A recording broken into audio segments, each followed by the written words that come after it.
Hi hello ఈరోజు ఏంటంటే నోముల రోజు కానీ వర్షం అయితే పడుతూనే ఉంది. ఏమనుకోద్దండి, ఫీవర్ వచ్చేసింది. ఫీవర్ వచ్చేసి చలి, కానీ ఇంట్లో వాళ్ళు అయితే మాత్రం పాయసం చేయమన్నారు. అదేంటో అండి, మంచి రోజులు ఫంక్షన్స్కి మ్యారేజెస్కి మాత్రం ఫీవర్స్ వచ్చేస్తుంది. మీకు అలానే వస్తుందా? వస్తే కమెంట్ చేయండి, చూద్దాం ఎంతమంది నాలాగా సఫర్ అవుతున్నారో. సరే, సేమ్ చేసుకొని తిందామని యూట్యూబ్ చూసాను అనమాట. యూట్యూబ్ చూసి ఇంతకుముందు ఫస్ట్ ఒకసారి చేశాను, కానీ అది బాగుందని చెప్పారు.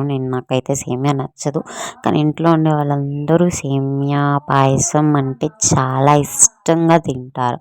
అదేంటో అండి, మా ఇంట్లో మాత్రం నాకు సేమియా పాయసం నచ్చదు. ఇంకేమన్నా తింటాను కానీ సేమియా పాయసం తప్ప వేరే పాయసాలు ఉంటాయి కదా, అదైతే తింటాను. ఇది నేను మా అమ్మ అయితే తిడుతుందండి.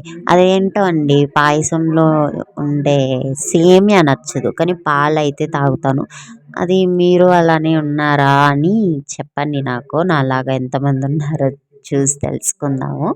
ఇప్పుడైతే పాలు పొంగిపోయిందని చక్కెర వేసేసాను అనమాట. చక్కెర వేసేసి సేమియా వేసేసి బాగా బాయిల్ చేసేసి లాస్ట్లో దింపేటప్పుడు మాత్రం ఏలక్కలు వేసేసి స్టాప్ చేసేసాను.